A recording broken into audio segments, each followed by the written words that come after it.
I never thought someone could walk into my life like she did, quietly, casually, and yet with the force of a supernova. It was late in the Martian night, the sky outside the colony's dome painted with the deep crimson hues of the planet's setting sun.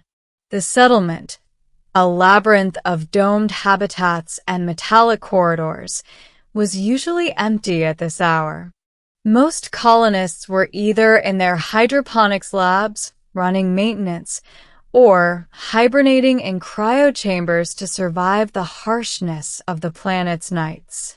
I had just returned from my shift at the terraforming site, dragging myself along the corridor, my boots echoing against the metal walls.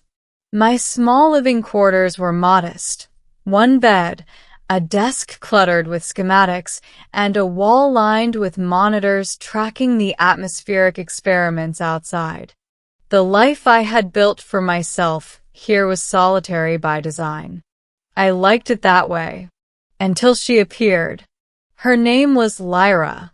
She had transferred to our colony from Europa, a rare assignment, and her reputation preceded her. Brilliant, fearless, and entirely unpredictable. I wasn't expecting her to show up at my quarters, knocking lightly as if she were a visitor at a friend's home on Earth rather than a stranger on a hostile planet.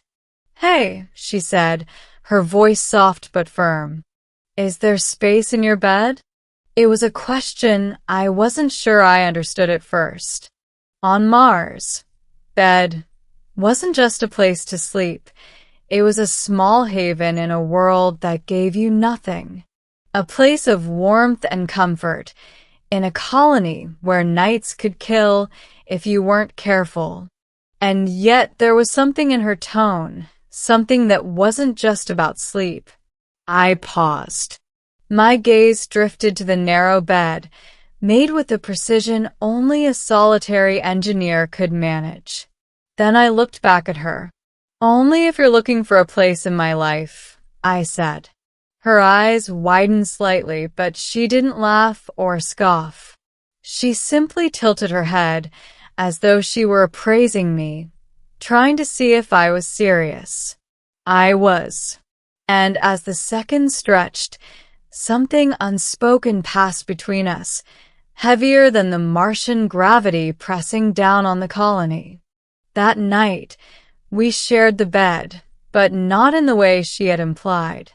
We talked for hours, our conversation bouncing between her memories of Europa's icy oceans, my dreams of creating a self-sustaining biosphere here, and the strange loneliness that had brought us both to this red planet. Outside, dust storms raged, making the dome shudder, but inside, there was a fragile warmth.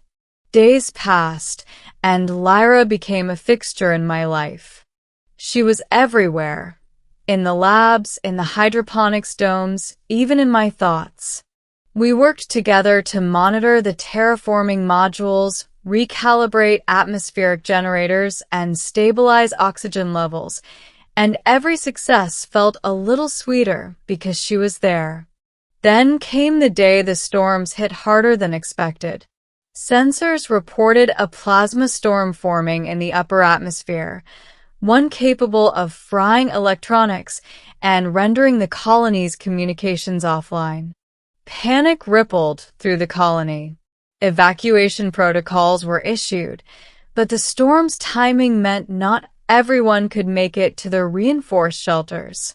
Lyra and I were assigned to secure the oxygen generators, a critical job with no margin for error. As the first electrical arcs of the storm illuminated the sky outside the dome, I glanced at her. She gave me a small, tight-lipped smile, the kind of smile that said, "We're going to do this no matter what." The storm hit with a roar, shaking the colony's foundations. Sparks flew, alarms blared, and somewhere deep inside me, fear gnawed at my chest. But Lyra didn't flinch. We worked side by side, hands steady as we rerouted power lines, reinforced energy conduits, and kept the generators from overloading. Every second felt stretched to eternity, and every glance we shared carried a weight we hadn't acknowledged before, the unspoken acknowledgement that we needed each other to survive. Finally, after what felt like hours, the storm passed. The colony was battered, but intact. Generators hummed steadily, and in the silence that followed, we collapsed against the reinforced walls, exhaustion and adrenaline mingling. Lyra looked at me, her hair damp from the storm, her eyes shining. "You know," she said, voice soft, "you didn't just give me a place in your bed that night." I raised an eyebrow, unsure where this was going. "I think you gave me a place in your life," she finished, a gentle smile playing on her lips. I felt something tighten in my chest, the same way it had the first night she had knocked on my door. I wanted to tell her I felt the same, but words seemed too small. So instead, I offered the simplest truth I could. "Yeah, and I think you're stuck with it now."